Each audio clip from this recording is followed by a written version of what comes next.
Hello, welcome to the Land of Kakiak. My name is Laurel. Today I'm going to update you on my first grader. So I think we're about 8 weeks in with him. I think 6 to 8 weeks. I can't remember if I started him exactly the same time I started his older brothers, but let me go over what we are using, how it's going, little changes and experiences that we've been having. Let's get into it. Okay, so I have an 8th grader, a 4th grader, and a 1st grader this year. Beauregard is my 1st grader. He's 6. I have all boys, and I would say our biggest struggle is reading. Math seems to be much more enjoyable for him, so he doesn't mind doing it as much. Maybe it's easier than learning to read, but that has been what I've been kind of honing in on. Let me just show you what we're using, and I'm just going to share any little stories that pop into my head as I go. Okay, so the basis of our reading program are the McGuffey readers. He's in the primer. So I did do like preschool with him at home, our own version of preschool. I will link to my preschool playlist for you in the description box. I can't remember all that's in there. And so we did kindergarten last year. And honestly, I expected him to be farther along in his reading, just compared to what my second son, my middle son, what he was doing at this age. It just is showing me that kids are not all track. They just don't all track the same. Anyway, so we started McGuffey's Eclectic Primer. We also in preschool and in kindergarten, we did about half of Teacher Trial to Read in 100 Easy Lessons. He was just not enjoying it, so we switched over to the primer, and that seemed to, it was back to shorter passages and stuff. And this year, at the beginning of technically when we start first grade, because we school year round, it seemed like he was really bucking on doing his reading lessons. I think we were up to lesson 20 something. We were up to lesson 27 at the beginning of the year, and just because he was giving me such a hard time when it came time to do reading. He wasn't giving me a hard time when it was time to do math or like other things, but when it came time to do reading, he was really not wanting to do it. He's really resisting. So I actually just started the whole book over. I just thought, you know what, if it just feels too hard or something, or it's making him frustrated, I just decided to go ahead. I'm like, we'll just start over from the beginning, so it'll be like easy for a while, like, right? It should be all review. It doesn't hurt a kid to review, and that has seemed to help a lot with his attitude towards reading. So I don't want him to be frustrated. So that's the first big change we made, is I actually just started over the primer, and I implemented my reading and writing companion notebook that I made to go along with the revised primer. Sorry, I had to put the cat out. Where was I? Okay, so I started over the primer, and I started implementing McGuffey's revised primer reading and writing companion notebook, this one. This has seemed to improve his attitude a lot. I just wanted us to get back into more of a positive energy at school. Yeah, so we've been going over the phonograms, right? There's a phonogram page. It guides me through pointing out punctuation and things like that. And then there are the words for the vocabulary words for the reading passages. There's a page for that, and then there's the copywork. So the lesson is what lesson 2 copywork looked like. So when I first started, you can see I was using this to kind of guide me. I didn't make him go through and write everything. I was actually just starring. I was kind of using this as a test to place him. And so I started just having him, practice the words, read. This is the full. This is copywork for the full passage, so it's the same as the passage, but just in the handwriting font I like. But if he could read them, I would just star them, and we just did that until we got to a point. We just did a couple of those a day, not to overwhelm him, until we got to a point where I wanted him to like where he seemed where he was getting a little bit gummed up in his, he couldn't just read it fluently. So, oh, I did stop on this review lesson because it was cursive. And so I had him trace. I showed him, like I modeled writing in cursive so I could give him like, you know, verbal coaching and he could see me do it. And then I had him just trace the model handwriting. So I did have him do that day. He loves getting stars. Like, I've noticed that about him, that he loves recognition. He loves stars and accomplishments. And like, he tells me all the time that he wants trophies. And I was telling him, you have to like compete to get trophies and stuff. But yes, sometimes I like will literally draw him a little trophy on his page if he's done a really good job. Or I used to have this, I can't remember what video, I'm sure I shared it in a video. I used to have a progress chart. It was like a little path, and if he got stars on all the, like from completing all of his schoolwork until we got to the end, he could have like a prize. But there was always like a big picture of a trophy on, and he loved that picture of the trophy. It's so funny. So yeah, we were still going through. This was looking pretty good. You can see here in lesson 8, I'm starting to explain the silent E, or the magic E, like that makes hid into hide. We are working on teaching short and long vowels and the macron versus the breve to mark those. I did kind of pause on some of these lessons to teach consonants versus vowels. That's something I introduced the concept here on this lesson day, and we did underlining of the vowels and are they long, are they short. This was me setting him up for spelling, to start spelling, which I'll show you soon. So because I do have a strong focus on spelling in my kids' language arts in elementary school. Someone just asked me recently, I think I might have answered this morning. I feel like I've already done so much today. This morning feels like yesterday.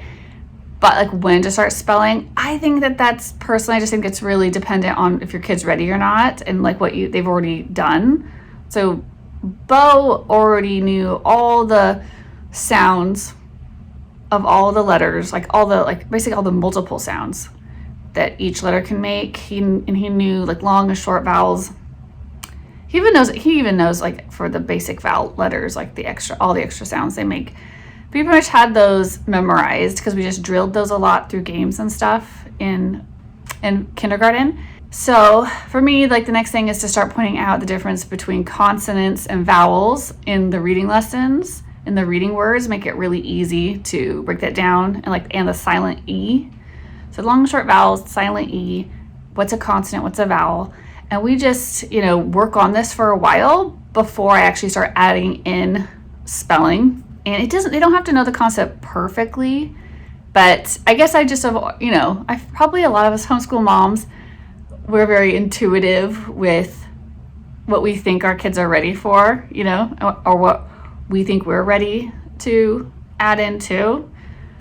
Sometimes I don't have enough spoons to do all the things.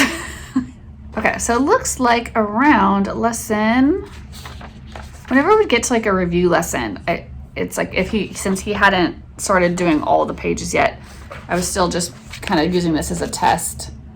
You can see we're working through now we're looking at this R controlled vowel, AR, AY, saying A, short vowels, having him underline stuff, introducing, reviewing any words that they missed in the review lesson. And then I would do similar words too. So if he missed the word catch, like TCH, saying ch.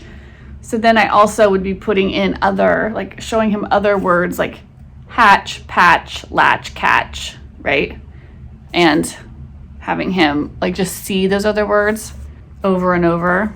And so he can read more and just see more of the pattern. You can see this is his first day of copywork that he did, and how I went through and very meticulously checked this with him, what's good and what needed a little work, what did he forget. One thing I stopped doing is I used to always, with his copywork, if you saw my previous stuff when I was doing copywork, when I was just doing it in a notebook with him, I'd be I'd write out the handwriting model, and then on the line that he was writing on, I'd use a highlighter and I would make little lines for him to write on so he could see how much room he had to write each word and to make sure that the spaces were in there. That is something that I might start bringing back. I actually feel like his handwriting was tighter when we first started, and it actually seems to be getting kind of loosened up as we get farther away from me giving him those spaces. So that could be something I start bringing back. I started introducing what is CVC words in lesson 11. I introduced that concept to him. Now he gives him another chance to practice what's a consonant, what's a vowel, what's a long and a short vowel.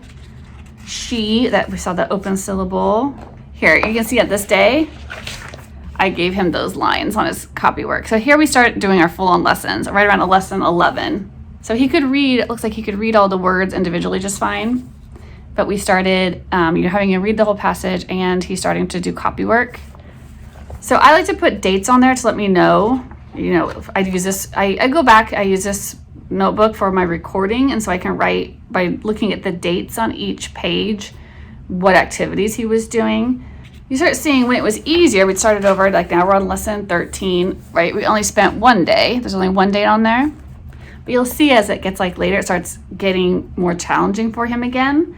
Like we will be on the same lesson multiple days, so you'll see multiple dates listed. Looks like when we got up to about lesson 15, which is a review, I'm utilizing with these lessons. We are doing a lot of flashcard drill to warm up with my Phonics Made plain set. I'll link these for you. Everyone loves these. So it looks like I had 30 in his phonogram review pile. He got 16 out of 30 when I did right pile, wrong pile. And I think I just used the ones that he missed in words. Like I was putting them in words so he could see them. But yeah, sometimes I was having him just go back to tracing. He's actually tracing this handwriting model. If his handwriting starts looking too sloppy and he's not taking his time or trying to make it nice and neat, then I will direct him to go back to tracing.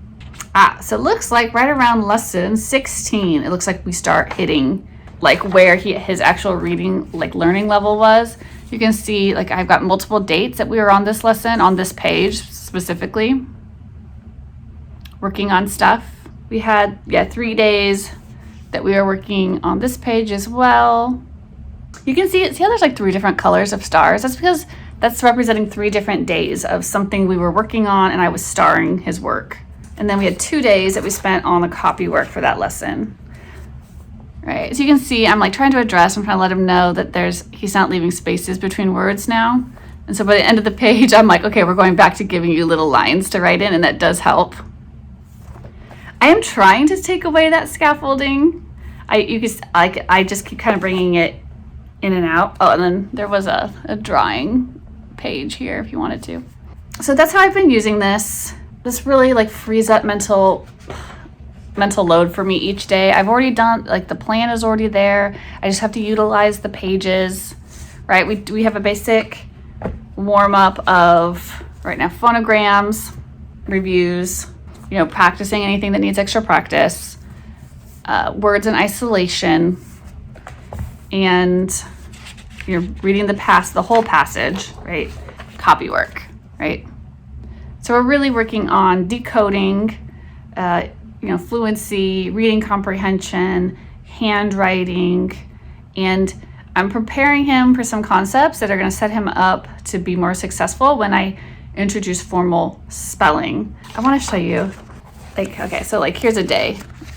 This is handwriting, right? This is copywork without the little highlighter lines to give him his individual spacing. I just want to show you, like just the very next lesson, I gave him the handwriting lines. And look how much, I think it looked a lot better, right? It was a lot neater, a lot more legible. Sometimes I still use a highlighter to write words that I want him to trace. Okay, so where are we now? We are up to lesson 22 currently. That was his most recent copywork. He tried to draw the owl from the book. Okay, so this is just frees up a lot of cognitive load, no planning, open and go.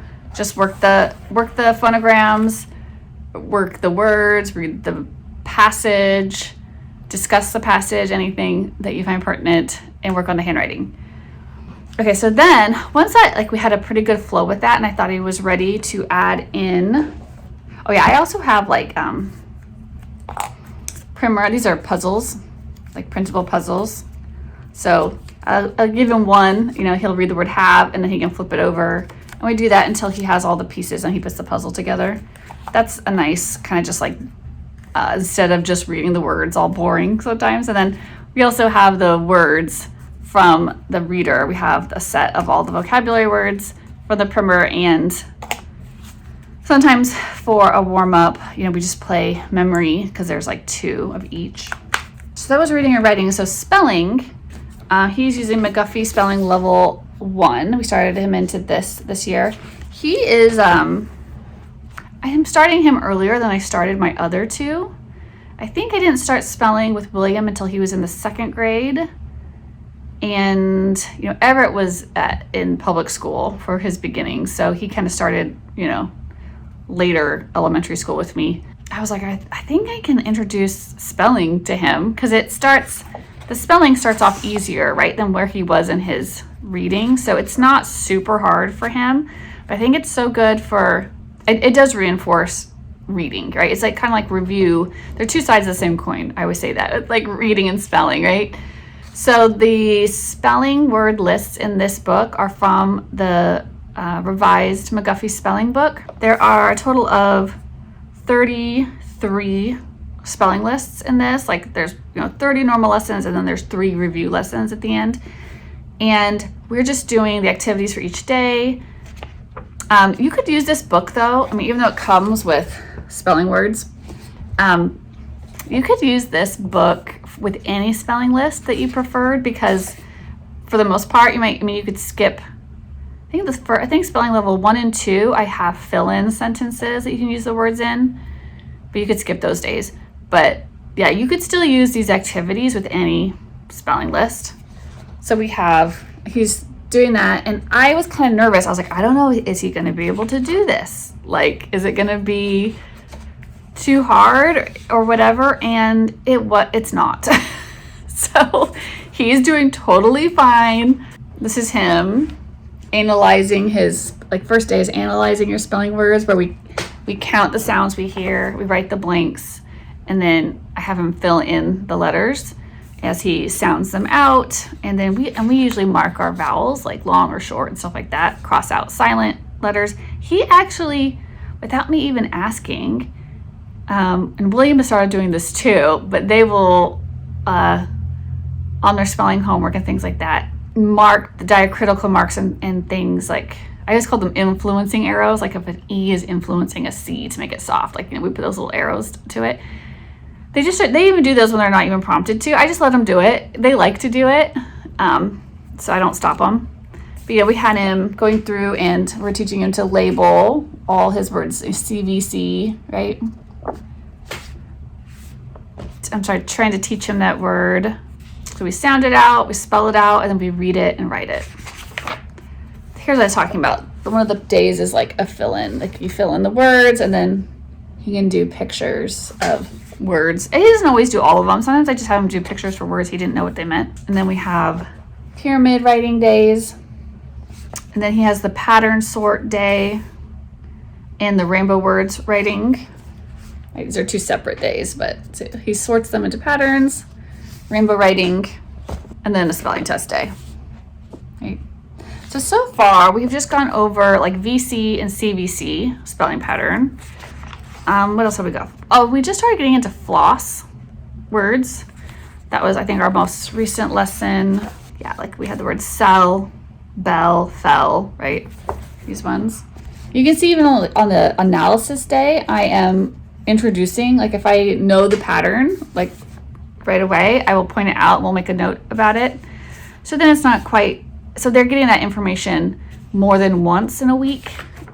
So they get that day, and then they get it again on the pattern sort day. Anyway, so yeah, there's just a weekly, a daily flow around this. I think because there's 6 or 7 days worth of activities. So I don't do like one, I don't try to finish it in 1 week for a spelling list. Mine's a little bit longer. You could skip activities or combine them on certain days if you wanted it to go faster, but I just think it takes a while for things to kind of settle in their little brain. I don't mean for spelling to be a stressful thing, Okay, so that's pretty much his language arts. That's actually going, I'm happy with that. His attitude, like, just went ahead and started over the primer, evaluated him up into the point where it took like a week or so to get him up to where it was back to his, like, I felt like his working, like he didn't have it like nailed down. So we started over there. That seems to be going really well. The way we structure the rest of his work is in his everything else notebook. And we are currently doing Bible, social studies, and math in here. And then, later when we're done with our social studies for the year, I will print out the Bible, science, and math version of this notebook. So we are doing, for Bible, we're still doing we're leading little ones to God, right? These are just short little lessons. It's really helpful for him he's a little boy that doesn't love sitting still and listening and stuff. I do think it's important to train kids to focus for longer periods of time. So it can be hard for them just to sit and listen. But this is one of the little Bible lessons. It's one of the things that I do. I ask him just to sit with me. I read through. It doesn't take a long time at all. Here's our Bible. It's our first page of the day. I will write, what lesson we did, right? I'm trying to teach him how to write dates. And then I would typically use a highlighter to copy. There's a memory verse with each lesson. I will copy that little memory verse in, and there's like a little prayer at the end. Sometimes there's a little hymn or poem, and I'll read that too, along with the lesson. There's little discussion questions. It's just really concise, really easy to implement, but I will just read through that, copy that down. He can trace it, and then he can draw whatever he wants to go along with the lesson. Sometimes he copies, there's a picture with every lesson, like obviously here's the arc. So I can say you can copy the picture if you want to. So we've been going through this one for a while. We're getting pretty close to being done. And then I'll have to decide what I want to do with him next. I'm just reading the Bible every morning with his older two brothers. So he's a little too young to just read the Bible. So yeah, he gets a little devotional with me instead. Next up would be our social studies page. So we are doing, here's another one of those little Bible pages. They're so cute. We are doing The Good and the Beautiful Year 3. And I was doing it with all three of the boys. I actually just dropped it for my 8th grader for the time being, because we're trying to adjust to co-op, and it's really making everything crazy with him for me. But I'm still doing The Good and Beautiful Year 3 with William and Bo, my 1st and 4th graders. So I alternate between like the lesson, like the book lesson days, and then the read aloud days, because there's always like a read aloud that goes with each unit. So this was a book lesson day on the ancient Assyrians. And I just used the Student Explorer, like printable pages with The Good and the Beautiful. When they have those for a lesson, then we just do them, and we'll put them, like tape them or glue them or whatever into his notebook. I don't know how much he gets out of stuff like that, but it's required that I do social studies, even in kindergarten here. So yeah, here's this is the day we started our read aloud. And whenever we start a new book, I just take a photocopy of the cover for the first day. And I have to help them write down main characters. I might ask them to tell me. Part of the reason why I want to make these, I feel like if they're not really getting so much out of it, why put in the effort to make a notebooking page and stuff? It's mostly just so that they have it, because I tell you, I keep all of their notebooks, they're all on their shelves in their rooms. Each boy, they get, especially the little boys, get out their notebooks and look through them every once in a while. And so I just feel like I know I've said this before, but it's just for their own review. So even though they may not, I think there's a much higher chance of them remembering anything at all. Any type of anything they can remember will help build scaffolding to help them learn as they go forward. So it's just whatever little layer, whatever sticks, right? But you know, as he gets older, he may look back on this, and then as he reads the little notes, maybe his mom, he's like, oh yeah, I remember the book about Matic, because now the name's in there, and that jingles some memory that he had about this book. So that's why I just go ahead and do it. Plus it works. It makes something for me. It gives a record for me to record in my record keeping to meet my state, you know, requirements, and it also serves as sample work. So, and then for math, okay, so that's social studies. For math, so we've been working through number stories. He's only on book 2. See, this is so funny. Like, you have a kid who's doing 2nd grade math. He's almost done with 2nd grade math. He's in 1st grade. I'm telling you, I feel like math just comes so much more naturally to him. And he likes it versus like, he's like digging his heels in and dragging on reading. It's so funny. And like some kids like love reading and like don't want to do math, right? But we've been working through here. So I was just, you know, doing for a long, like most of the year, I was doing these games, they're called no prep math games. I just stick them in my little dry erase envelope, and I've got dry erase pens on the table. And we would do one of these games as a warm up, like 1 or 2 games. And so like on this day, you can see, right? I taught him how to do, like we'd make a little grid and we'd record like who won, like what game we were playing, right? Working on addition. There's addition and subtraction. That's the ones I was alternating back and forth between. And then we did like page 169, which was on making change that day. So then I was working through the book as well. And if it was a busy day and we didn't get to the book, not a big deal, but we typically did. So that was on this lesson. But I would typically I kind of split each lesson probably into like more like two days, just because he's so young. I don't want to make any one subject a super long time. I do like to work in a lot of breaks, but I bought these cute stickers for like the money days. Like, aren't those cute? But we would just do the work in the workbook together, check it, you know, real time with him, make sure he's getting it correct. If my general rule with math is like, if they're struggling, like we'll just do the same lesson again the next day or whatever until they're done. So yeah, he was doing number stories book 2.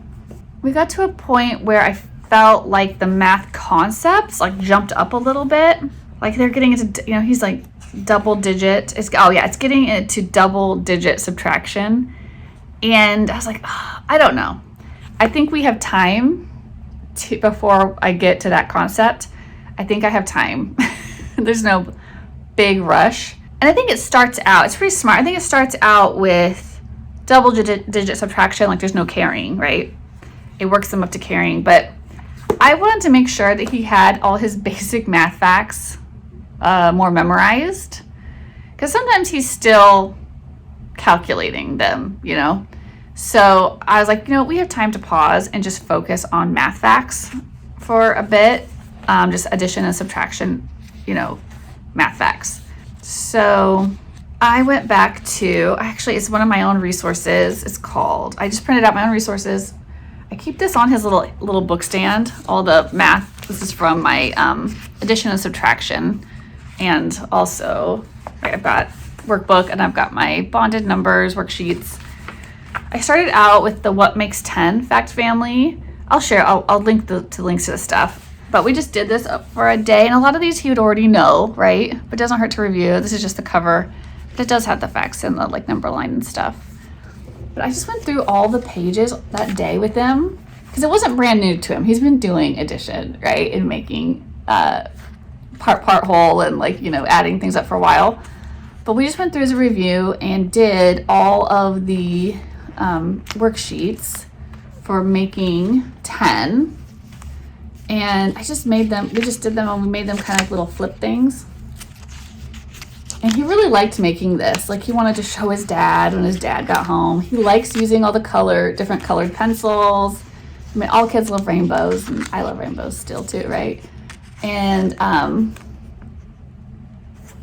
we did make a little, you know, math fact triangle for each one. We drew it in somewhere. He really liked that, right? So we did, the fill in. Oh, where's that next page?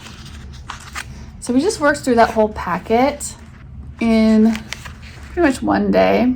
And then, let's see, I think the next day we did, and so and everyone's like still like turning back to that page to look at it. We did the fill in the missing factor like the next day, and I just, I just taped these in. Then I started my addition and subtraction workbook. So I think I wrote in this day. The problem I did is I should have printed these single-sided if I wanted to just tape them in here, because I want to keep everything in one place, but I didn't. I printed them all double-sided, but I was like, I didn't want to reprint everything, so I've just been using it the way it is, but every once in a while I have to write something in because it's on the back side of a paper. So this one he missed 3. He got 18 out of 21, 85%. 85% is kind of my number. Like if you get 85%, you can still move on, but we'll probably just review those ones every once in a while. So that's where we are. That's what's changed right now with math, is I just paused his math book and we are working our way through the math facts, like reviewing those. I also have a game we've started playing. We've usually been playing it on Monday and maybe Friday.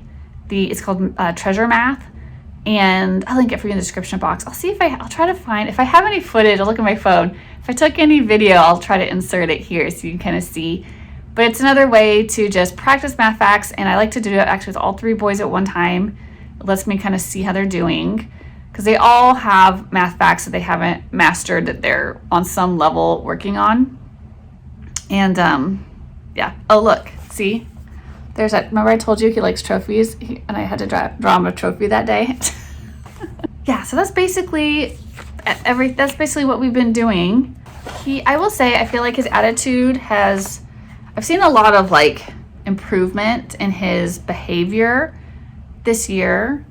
Part of it's just getting older and he's maturing a little bit, but I've been, there were times where I had to be more disciplinary.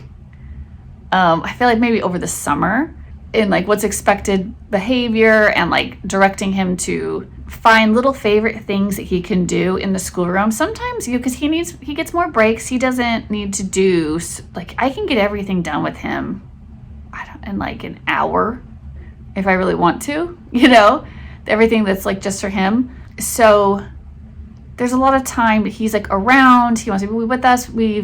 He's gotten really into drawing. I've got him a huge drawing pad. We've got his little microscope in here. He can get out and look at his microscope. It's I'll link to it in the description box if you want to know which one I'm talking about.